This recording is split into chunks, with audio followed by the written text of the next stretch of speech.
Selamat malam Bapak Ibu saudara yang dikasihi dalam Tuhan, puji Tuhan. Senang berjumpa saudara malam hari ini untuk bagikan berkat lewat firman Tuhan. Buka Alkitab kita sama-sama dari Yohanes pasal 8 ayat yang ke-42 sampai ayat yang ke-45. Kata Yesus kepada mereka, "Jikalau Allah adalah Bapamu, kamu akan mengasihi aku. Sebab aku keluar dan datang dari Allah.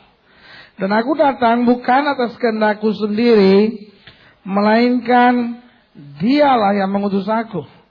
Apakah sebabnya kamu tidak mengerti bahasaku? Sebab kamu tidak dapat menangkap firmanku. Iblislah yang menjadi bapamu, dan kamu ingin melakukan keinginan-keinginan bapamu. Ia adalah pembunuh manusia sejak semula dan tidak hidup dalam kebenaran. Sebab di dalam dia tidak ada kebenaran. Apabila ia berkata dusta, ia berkata atas kehendaknya sendiri, sebab ia adalah pendusta dan bapa segala dusta. Father of liar. Bapa dari segala pendusta. Tetapi karena aku mengatakan kebenaran kepadamu, kamu dikatakan apa? Tidak percaya padaku. Ayat yang ke-43 dan ayat yang ke-45 saya mau ulangi sekali lagi. Apakah sebabnya kamu tidak mengerti bahasaku? Sebab kamu tidak dapat menangkap firmanku. Ayat yang ke-45. Tetapi karena aku mengatakan kebenaran kepadamu, kamu tidak percaya kepadaku. Nah, saudaraku yang dikasihi dalam Tuhan, kalau kita bicara firman Tuhan berisi janji-janji Allah yang luar biasa. Amin. Kalau kita bicara firman Tuhan, tidak ada alasan untuk kita jadi takut. Saudara boleh menatap saya dan berkata, "Pendeta, saya sendiri kemarin ada di tengah-tengah kerusuhan, pendeta. Saya lihat ada tembakan, 2 orangnya jatuh, blak, darah, cur." Orang Indonesia kan kalau ngomong gitu kan. Saya jalan plok. Pintunya saya buka, sret. Saya duduk, bret. Tiba-tiba orangnya jalan, duk. Saya udah takut, tapi saya ambil gelas, saya minum, gluk.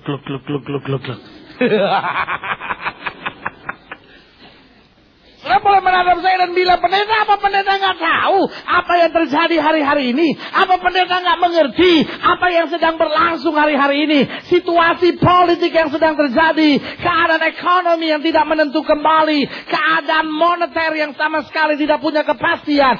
Jawaban saya sederhana, apapun yang ada di depan kita, kita tetap memegang janji Tuhan yang adalah kebenaran. Berikan tepuk tangan yang meriah buat Tuhan. Alkitab berkata, persoalannya kamu tidak bisa menangkap. Persoalannya kamu tidak bisa mengerti. Ayat yang ke-43 dikatakan, "Apakah sebabnya kamu tidak mengerti bahasaku? Sebab kamu tidak dapat menangkap firmanku." Di sini persoalannya, ada banyak orang Kristen yang bilang, "Pendeta, tetapi apa yang difirmankan Tuhan, itu kan hanya janji. Tetapi apa yang di depan saya, itu adalah fakta." Nah, ini persoalannya. Ada banyak orang Kristen mempertentangkan keduanya. Dokter bilang saya nggak bisa punya anak. Itu fakta, pendeta. Nggak bisa dipungkiri, nggak bisa kita bilang, "Tapi saya percaya. Apa itu iman? Iman bukanlah mimpi di siang bolong. Ada banyak orang pikir orang beriman ini cuma mimpi aja dia bilang, saya percaya. Suami saya bertobat. Mana? Iman adalah merubah janji Allah menjadi fakta. Amin. Iman merubah janji Allah menjadi fakta. Iman bukanlah mimpi dari orang-orang beriman yang berkata, walaupun kata dokter tidak bisa punya anak, siapa duga, kira-kira, seandainya, kalau tiba-tiba Allah bekerja, siapa tahu, mungkin aku bisa punya anak. Kalau enggak, ya enggak apa-apa. Saya tidak percaya. Saya mengerti betul bahwa hidup Kristen tidak berdiri pada 2 alam.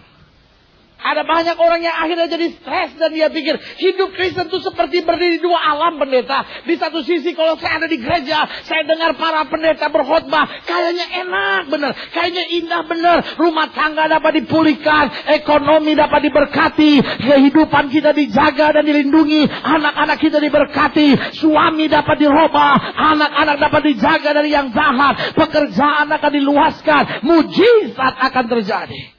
Tetapi ketika saya keluar dari gereja, saya jumpai fakta. Saya jumpai keadaan yang pasti. Dan kadangkala antara apa yang saya dengar dengan apa yang saya jumpai, ini dua hal yang bertentangan. Dan Alkitab berkata, kemudian karena semuanya itu, kamu tidak bisa menangkap firman-Ku.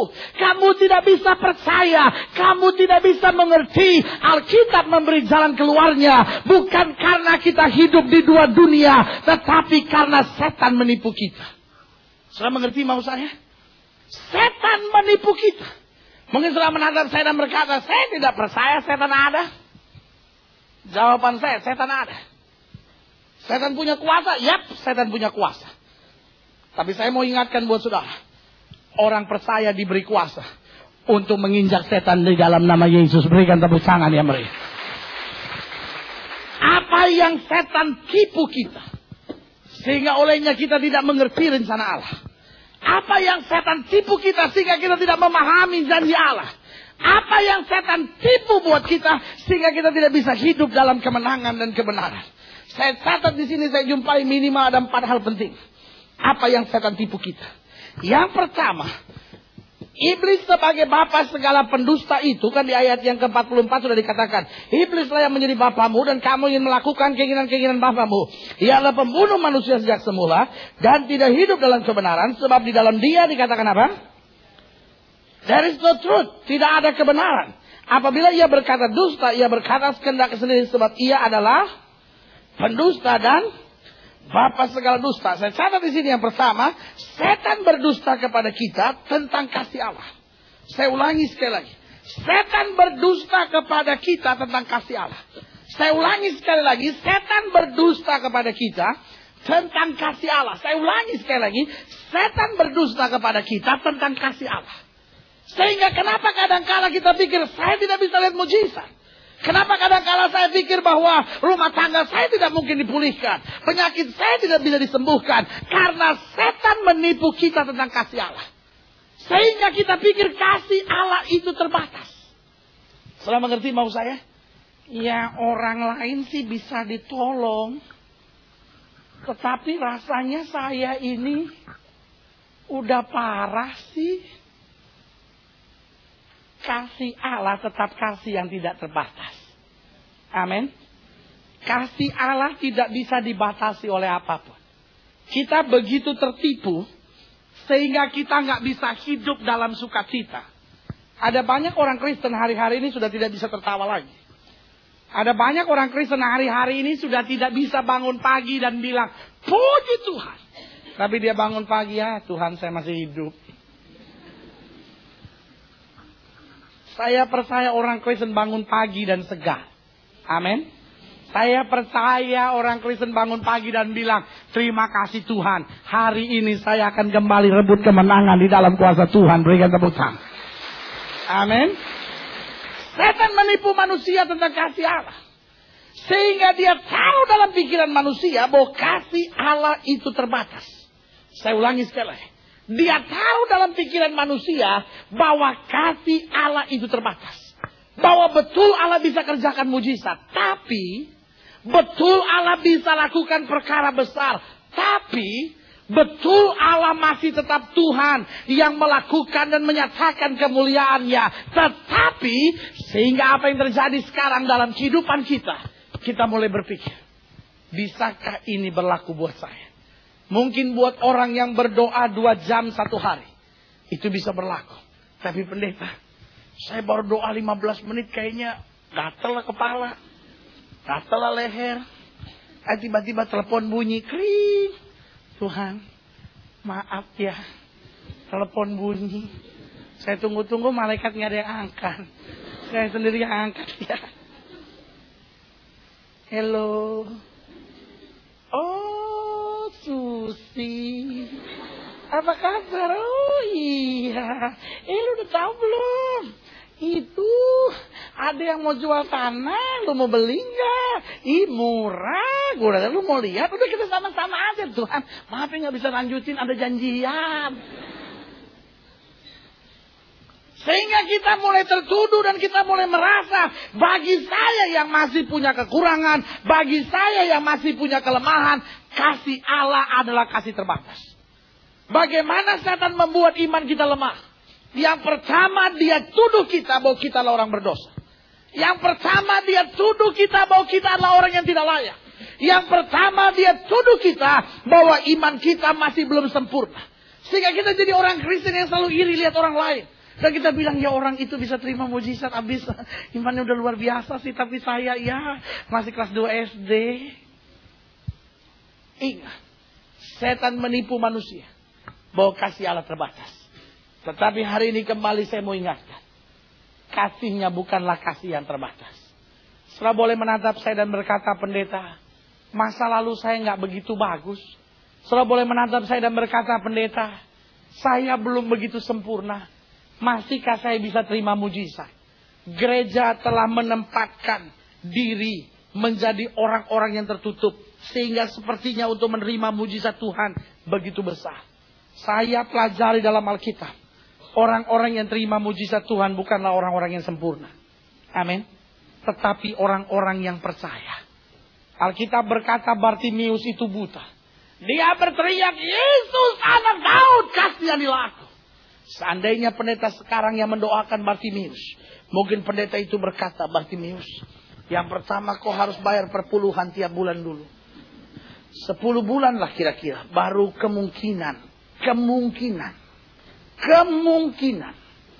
bisa ngelihat itu juga dikit-dikit. Tapi nanti setelah kira-kira 2 tahun begitu, udah agak mending tapi masih pakai kacamata. Setelah 4 tahun, engkau tidak pernah tidak bayar perpuluhan terus. Bartimius, baru kau bisa lepas kacamata. Dan orang menatapmu dan berkata, bukalah kacamatamu. Lalu kau buka kacamata dan kau bisa melihat. Itu baru soal uang. Yang kedua, kau harus hidup sungguh-sungguh. Melayani Tuhan. Minimal jadi anggota core di gereja.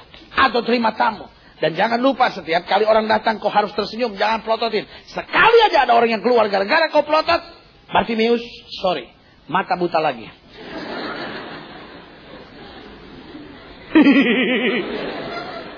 Pendeta sekarang senang kasih syarat. Senang ngerti gak mau saya? Pendeta sekarang senang iman plus. Iman plus ini, iman plus itu, iman plus ini, iman plus itu, iman plus ini. Tetapi hari ini kembali saya yakin dalam firman Tuhan. Bahwa sesuai dengan iman kita akan jadi pada kita. Berikan tepuk tangan yang mereka. Saya sudah bosan lihat orang Kristen yang hidup dalam ketakutan. Saya sudah bosan lihat orang Kristen yang selalu hidup dengan bertanya, masihkah Tuhan bisa pulihkan keadaan saya? Masihkah Tuhan bisa buat mujizat buat saya? Masihkah perkara besar dapat saya terima dalam hidup saya? Setan telah menipu manusia tentang kasih Allah. Sehingga kita punya anggapan yang berbeda tentang kasih Allah. Kita pikir kasih Allah adalah kasih yang terbatas. Yang kedua, saya pelajari bukan hanya kasih Allah itu terbatas, tetapi kasih Allah itu kasih yang memilih. Kasih Allah adalah kasih yang memilih. Yang seorang bisa dikasih lebih. Sehingga kita berkata, ya dia sih orang khusus dari Tuhan. Makanya setelah 7 tahun dia menikah gak punya anak. Akhirnya dia bisa punya anak. Tapi kalau saya bukan orang pilihan. Saya percaya pilihan atau tidak pilihan. Itu tergantung bagaimana kita buka hati dan berserah pada Tuhan. Amin. Soal pilihan dan bukan pilihan. Bukanlah persoalan Allah yang mau memilih si A dan menolak si B. Tetapi persoalan tentang pilihan adalah persoalan saya buka hati. Atau saya tidak buka hati. Amin. Alkitab berkata seorang yang bernama Sakeus. Lari naik ke atas pohon. Seorang yang bernama Sakeus dia lari. Dan dia sekarang berada di atas pohon. Saudaraku yang kekasih dalam Tuhan. Peristiwa Sakeus lari dan naik ke atas pohon. Saya beri nama Sakeus buka hati buat Tuhan. Amin. Kenapa Yesus bilang Sakeus aku mau menumpang di rumahmu? Bukan karena Sakeus orang khusus yang dipilih oleh Allah. Tetapi saya catat karena Sakeus orang yang mau buka hati bagi Tuhan. Amin. Dia naik ke atas pohon. Alkitab tidak berkata 12 orang naik di atas pohon. Sakeus dorong-dorongan dan bilang, sana lu. Gua udah duluan, lu pakai ngikut-ngikut segala. Alkitab cuma bilang satu orang naik ke atas pohon. Saya percaya sebagian bilang, gila tuh orang. Aneh benar. Masa kecil kurang bahagia. Gede-gede manjat-manjat. Pleset baru tau rasa. Saya percaya jadi bahan omongan orang. Bahan omongan orang. Kadang-kala kalau kita beriman nih, kita doa sambil nangis. Orang kadang-kala ketawain kita. Nangis kayak film India aja tuh orang. Ada orang yang datang kepada saya dan bilang, pendeta, kadang-kala kebaktian kita lagi diketawain sama orang dunia. Saya bilang, kenapa? Sebab orang dunia lagi mengejek kelompok-kelompok kita sambil bilang, tuh orang Kristen film India. Saya belum ngerti. Saya bilang, kenapa? Ya habis itu. Kalau nyanyi kan sukacita. Haleluya, haleluya. Puji Tuhan, haleluya. Puji Tuhan, haleluya. Gak lama kemudian, persis kayak film India. Cuman bedanya gak ada tiang aja. Kalau ada tiang aja langsung. Na.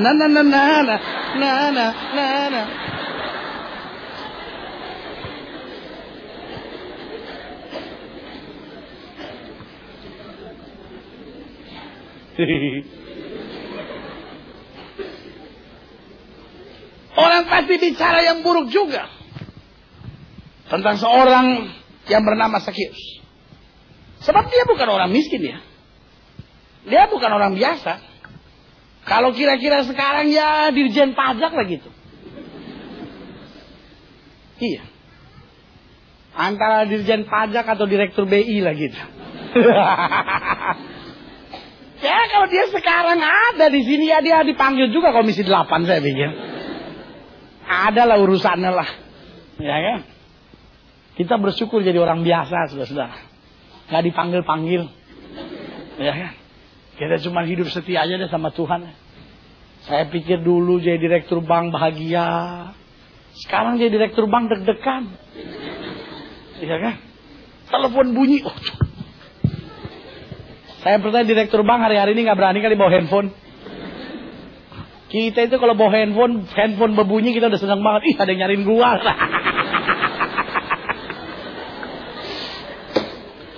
Ya kadang-kala kan kita malu juga bawa handphone gak bunyi-bunyi.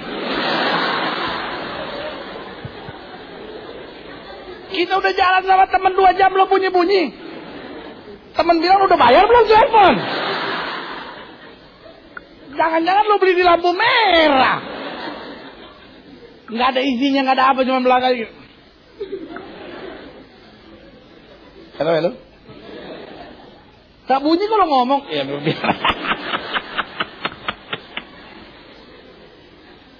Tapi direktur bank hari-hari ini, waduh, bunyi langsung dia lihat.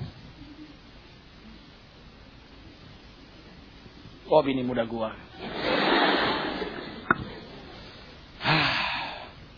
Saudaraku yang dikasih dalam Tuhan. Kembali saya mau ingatkan, setan mulai menipu kita.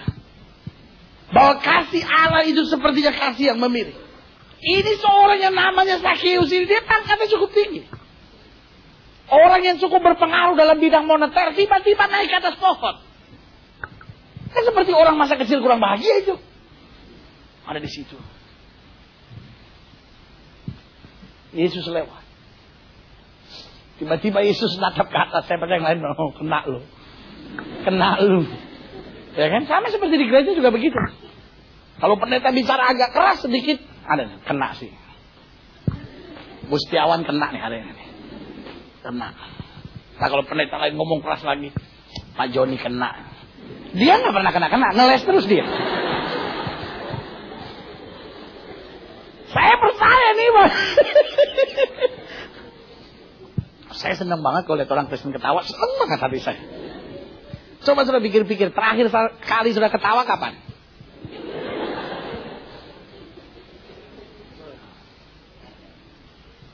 Oh itu pendeta.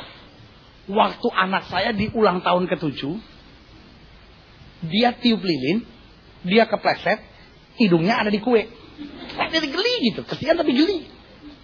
Anaknya sekarang umur berapa? 24. Ya. 17 tahun yang lalu. Kita banyak orang yang tegangnya minta ampun, saudara. Iya kan? Terus sekarang saya bisa bayangin, Yesus lihat ke atas, yang lain bilang, kena nih dia nih, kena nih. Yesus bilang, Sakius! Habis dia. Turun. Aku mau menumpang di rumahmu. Kok nggak diomelin orang naik-naik begitu? Jawaban saya, kenapa Yesus buat mujizat buat Sakius? Kenapa Yesus buat mujizat? Karena kasih Allah adalah kasih yang tidak memilih. Amin. Yang membuat kita berpikir bahwa kita nggak bisa terima mujizat, kan bukan persoalan kita. Yang membuat kita pikir kita tidak bisa terima mujizat, bukan karena situasi dengan anakmu sudah terlalu parah. Yang berpikir engkau tidak bisa terima mujizat, bukan karena dokter bilang tidak ada kesembuhan bagimu. Tapi yang membuat kita berpikir kita tidak bisa terima mujizat adalah dusta iblis. Bagi Allah tetap tidak ada perkara yang mustahil. Amin. Alkitab berkata, kamu tidak bisa mengerti kebenaran. Kamu tidak bisa mengerti apa yang kusampaikan. Kamu tidak bisa hidup dan menjalani apa yang kusampaikan. Karena engkau mendengar apa kata iblis. Iblis itu bapa segala dusta. Padanya tidak ada kebenaran. Dusta yang pertama, dia tipu kita tentang kasih Allah. Bahwa kasih itu Allah terbatas, yang pertama. Kasih Allah yang kedua memilih. Kasih Allah yang ketiga conditional atau terpengaruh dengan kondisi. Berarti kalau Allah mau buat mujizat, mungkin ketika hamba Tuhan besar dari luar negeri hadir di sebuah kebaktian kebangunan rohani, di situ bisa buat mujizat. Tapi saya mau beritahu, dimanapun engkau percaya, di situ kuasa Allah dapat dicurahkan. Berikan tepuk tangan ya mereka. Naaman datang ke rumah Elisa. Naaman datang ke rumah Elisa. Naaman itu orang cukup terkenal. Panglima ABRI dia. Panglima TNI. Itu cukup populer itu. Tapi masih populer Baramuli lah. Tiap hari dia ada di koran. Bad or good, pokoknya ada Baramuli di koran. Setiap majalah ada Baramuli. Yang saya lihat cuma Bobo sama Bocil aja tidak ada. Sama Trubus. Saya lihat. Loh, kalau pendeta itu kan nggak ikut-ikutan politik. Pendeta itu yang lurus-lurus aja ya kan. Yang kebenaran aja kita ngomong. Saya lagi lihat di toko majalah Baramuli. Banyak sekali. Saya lihat mana yang tidak ada Baramuli.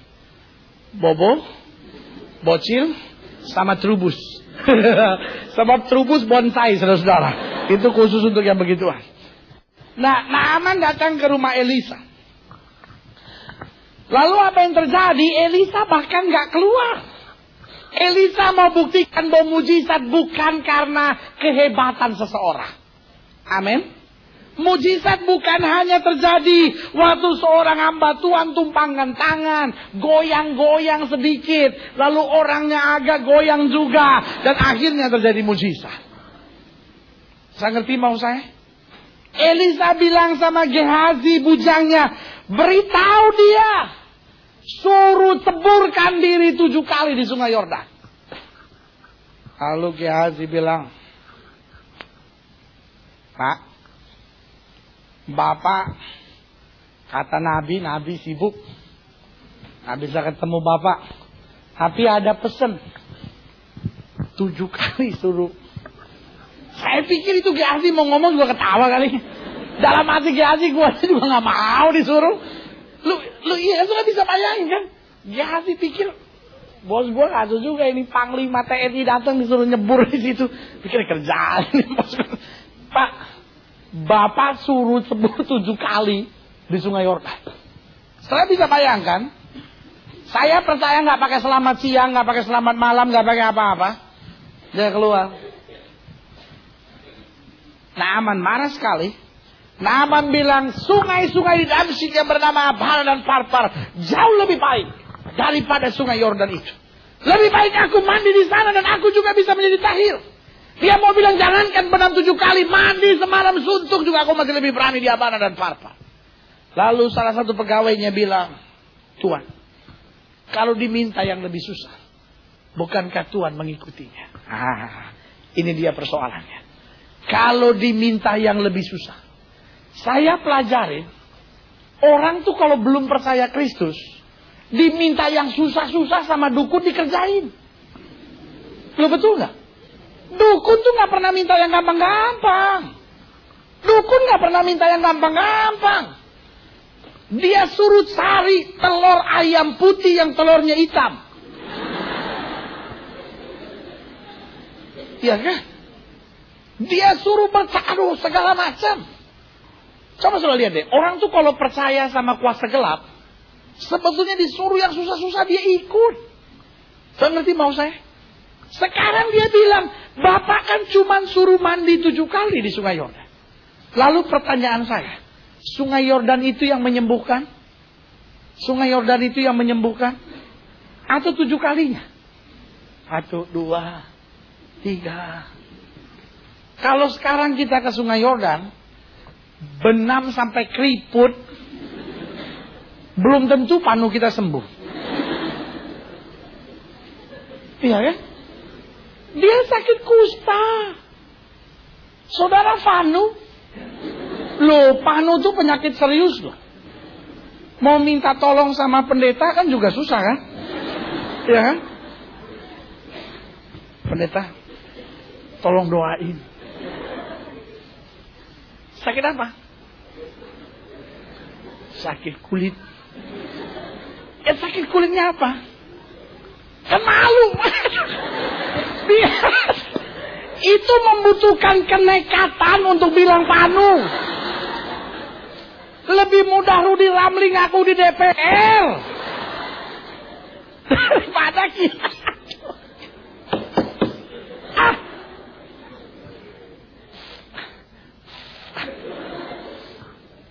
Kita pakai bahasa diplomatis. Orang sekarang kan senang pakai bahasa diplomatis kan. Begini pendeta, sebagian ada yang putih, sebagian ada yang hitam. Sehingga pendeta juga diplomatis sambil berdoa nyanyi, biarlah yang hitam menjadi hitam, jangan harapkan jadi putih.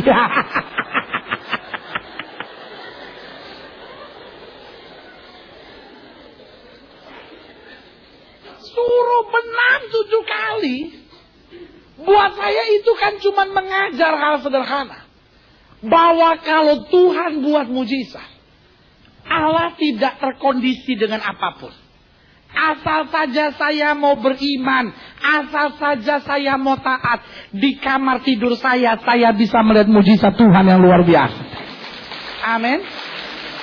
Tidak usah tunggu puasa 40 hari, 40 malam. Walaupun doa puasa itu perlu, penting, harus buat setiap orang Kristen.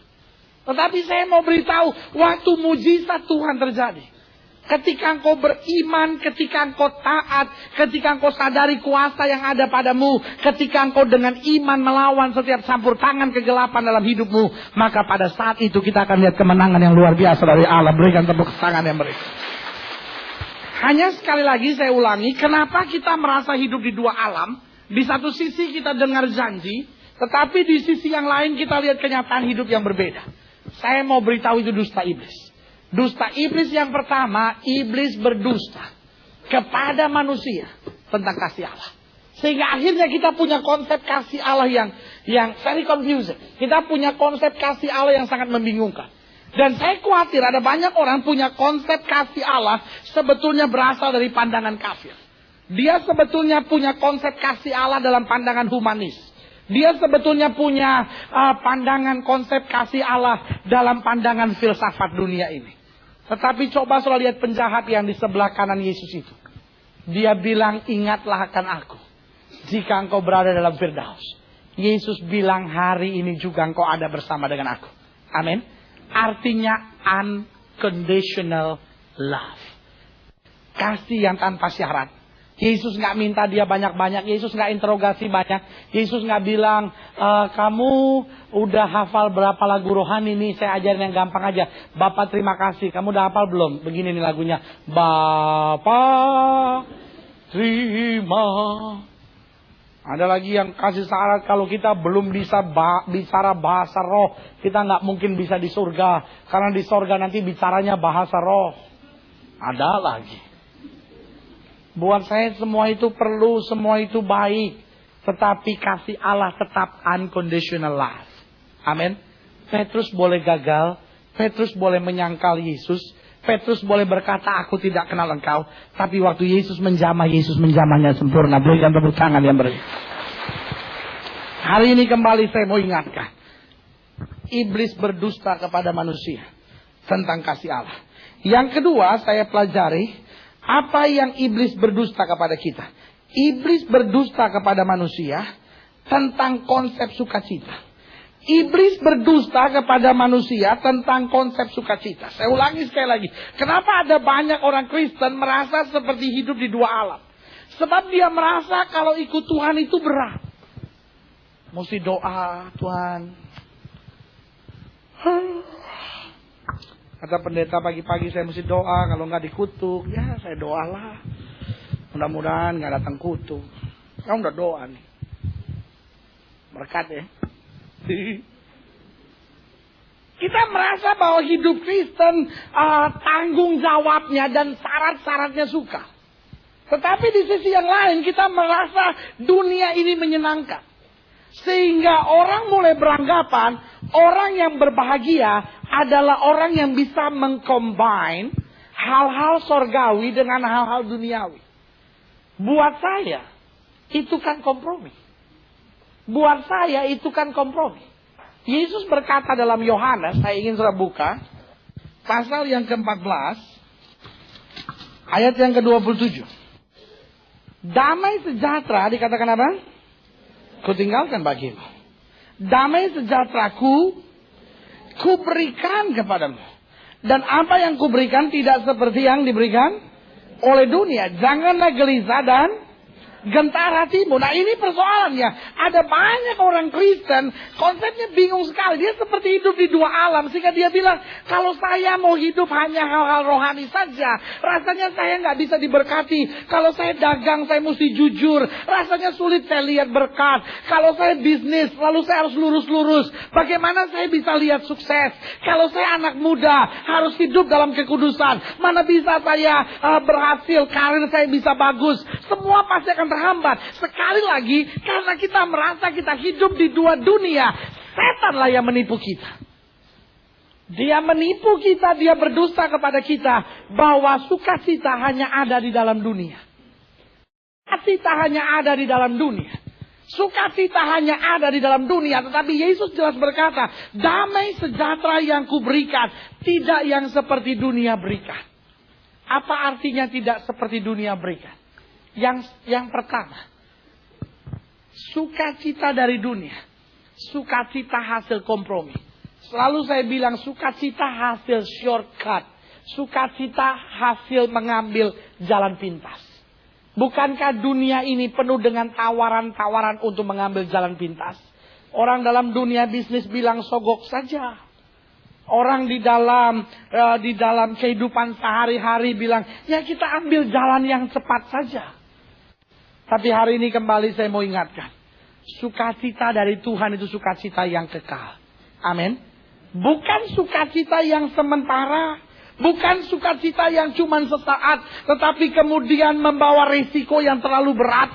Tetapi justru sukacita yang Tuhan berikan. Sukacita karena kebenaran. Bahwa untuk sementara kita memang harus lewati penderitaan. Untuk sementara memang kita harus setia. Tetapi justru di balik ini ada kemenangan yang luar biasa. Berikan tepuk tangan yang beri. Sekarang saya mau tanya. Kalau saudara punya uang, saudara bisa bayar anak saudara tidak usah ikut ujian, tapi naik kelas. Mana yang saudara mau pilih?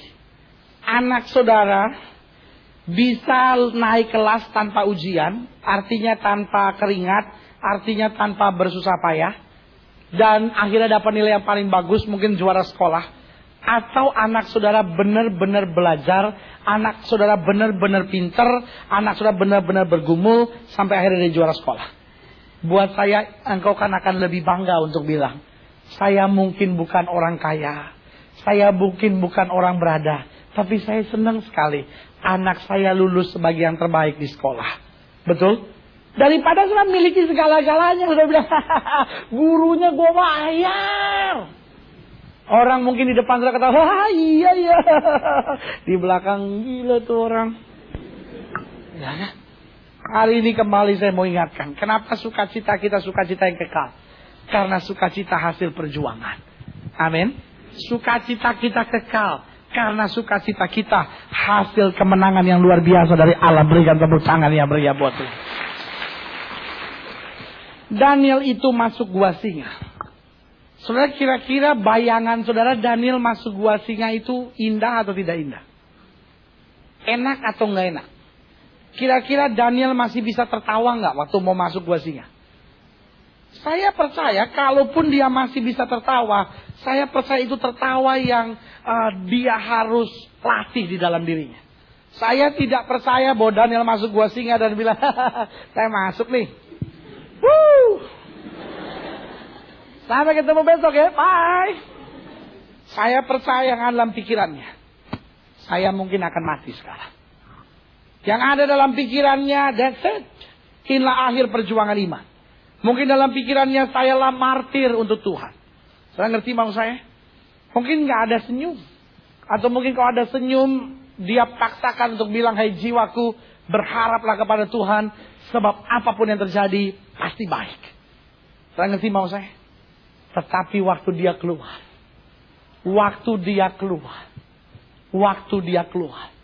Kira-kira mana lebih enak? Dia nggak lewati masalah itu atau dia lewati masalah itu? Waktu dia udah keluarnya, dia bilang, ini adalah kemenangan yang luar biasa. Amin. Kenapa kita kadang-kala masih harus lewati masalah? Karena Tuhan mau ajar kita sukacita yang berbeda. Sukacita di balik tantangan, sukacita di balik masalah, sukacita di balik pergumulan. Bahwa kemenangan yang Tuhan berikan itu kemenangan yang luar biasa. Berikan tepuk tangan.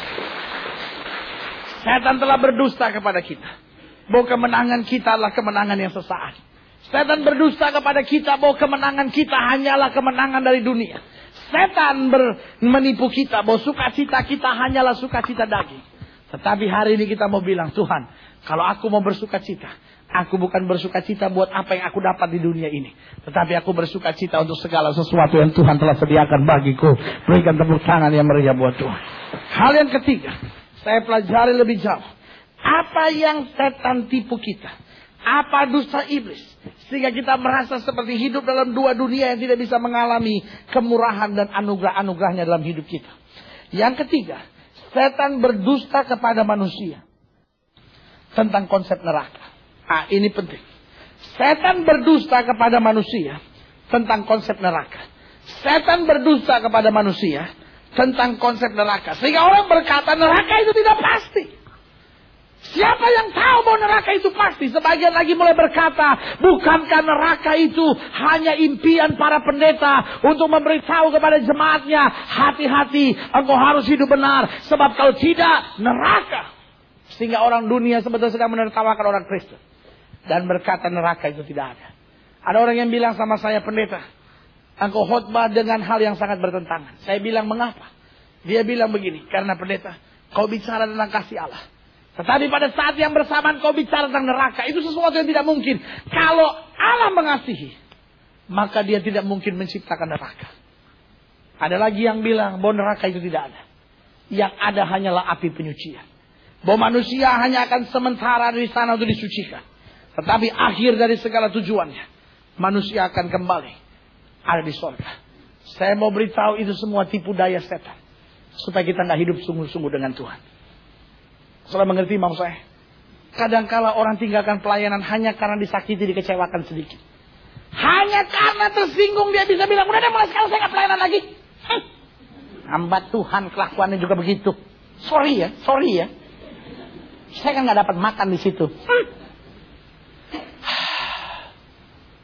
Ingat, kalau saya tahu neraka itu ada, maka saya mengerti bahwa setan memang mau supaya saya tidak melayani. Sebab kalau saya melayani, yang pertama, saya bisa tarik orang keluar dari neraka. Dan yang kedua, Kalau saya melayani, saya akan mendapat tempat terhormat di sorga dengan mahkota yang Tuhan sediakan bagi saya. Berikan tepuk tangan. Setan menipu manusia tentang konsep neraka. Sehingga kita baru ada masalah sedikit, kita udah bilang, Tuhan saya nggak kuat, saya nggak kuat, saya nggak kuat. Sehingga manusia hanya karena untuk mendapatkan untung, dia rela pergi ke dukun. Untuk mendapatkan usaha yang lebih berhasil, dia bisa datang ke paranormal dan menipu manusia tentang neraka. Sehingga neraka kita pikir hanya bayang-bayang. Waktu kita tahu neraka itu ada, maka yang pertama, saya akan melayani Tuhan apapun masalahnya. Amin. Saya akan bicara tentang Tuhan. Mungkin saudara bertanya, kenapa saya harus bicara tentang Tuhan? Karena saya tidak mau orang yang saya kenal ada di neraka. Saya akan berkata, neraka itu panas, anget-anget. Ada api, kita lihat kiri, kita lihat kanan, kita lihat kiri, anget. Tapi ada Michael Jackson dan Madonna di sana. Sekali-sekali ada hell tour, maksudnya tour neraka, di mana Madonna dan Michael Jackson akan berduet dan kita nonton. Kalau kita tahu neraka itu ada, yang pertama kita mau kerja keras buat Tuhan. Amin. Tantangan ada, masalah ada, tapi kita bilang, Tuhan, saya mau tetap melayani. Saya tidak mau ada orang sedikit pun di sekitar saya masuk neraka, tapi saya mau jiwa mereka selamat sampai ke surga rumah Bapa yang kekal. Berikan tepuk tangan yang meriah buat Tuhan. Kalau saya tahu neraka itu ada, saya mau kerja keras buat Tuhan. Dan kalau saya tahu neraka ada, saya akan menjaga kesucian dalam hidup ini. Amin. Lalu pertanyaan saya, kalau orang dia jaga kesucian dalam hidupnya, masakan dia tidak alami berkat? Orang kalau dia jaga kesucian dalam hidupnya, masakan rumah tangganya tidak akan dipulihkan. Orang kalau dia jaga kesucian dalam hidupnya, masakan penyakitnya tidak disembuhkan. Orang kalau jaga kesucian dalam hidupnya, masakan setan dapat menyerang hidupnya lagi. Jawaban saya tidak mungkin. Karena orang yang hidup dalam kesucian, dia membentengi hidupnya sendiri dengan kuasa dan kemuliaan Allah. Haleluya. Hanya setan menipu manusia. Sepertinya neraka itu tidak ada. Sepertinya neraka hanya simbol. Sepertinya neraka hanya tempat untuk setan. Dan yang namanya manusia tidak akan mungkin ada di sana. Saya mengerti neraka itu hanyalah tempat setan. Tetapi dia tempat setan dan pengikut-pengikutnya. Dengan lain kata, jika engkau berjalan dengan pola pikir setan dalam hidup ini, jika engkau menolak menerima Kristus sebagai Tuhan dan Juru Selamat, Alkitab berkata, barang siapa yang percaya akan diselamatkan, dan barang siapa yang tidak percaya akan dihukum. Setan menipu manusia dan berkata, tidak mungkin kau sampai neraka, karena Allah tetap Allah yang mengasihi, karena dia ingin engkau ada di sana. Alkitab berkata, setan itu datang untuk mencuri, membunuh dan membinasakan.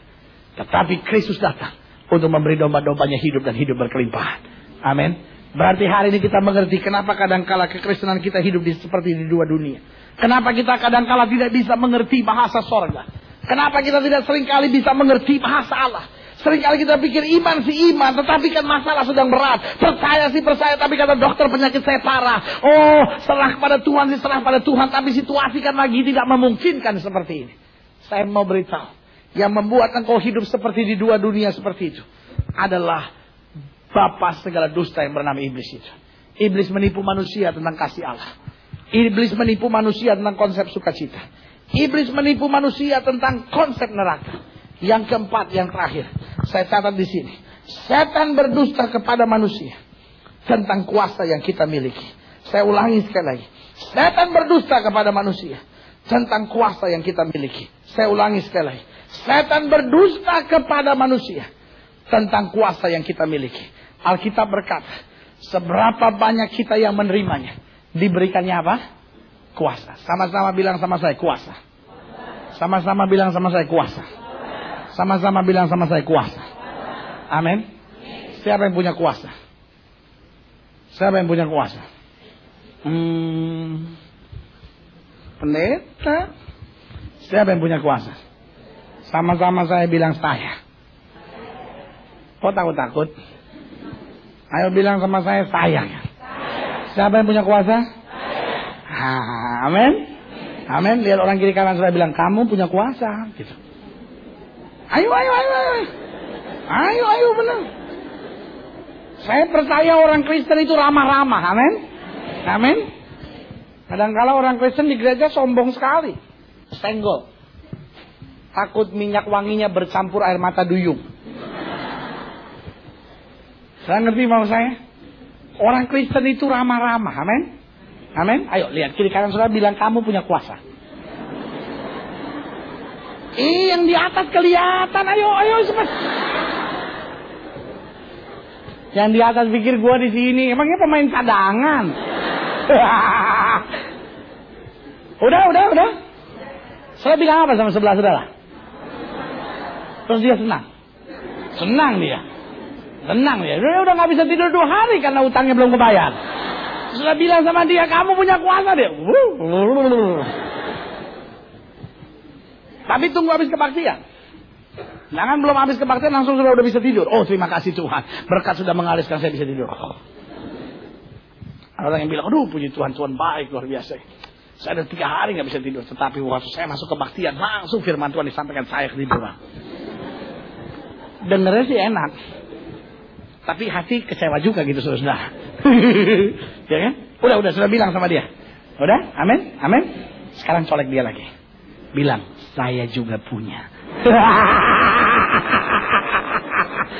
Amin. Siapa yang punya kuasa? Berikan tepuk tangan yang meriah buat Tuhan.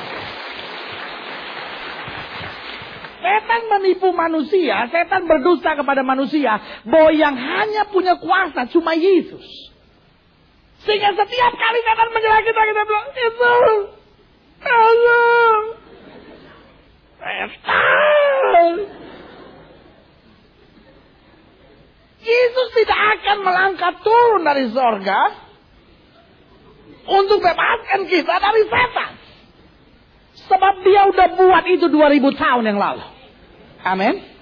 Tetapi Yesus sekarang bilang apa? I give you power. Aku berikan kepadamu kuasa. Sehingga apapun yang kamu ikat di bumi akan terikat di sorga. Apapun yang kamu lepaskan di bumi akan terlepas di sorga. Berarti kalau kita manggil nama Tuhan dan bilang, Tuhan, setan ganggu. Tuhan akan bilang, kamu lawan. Mau berani.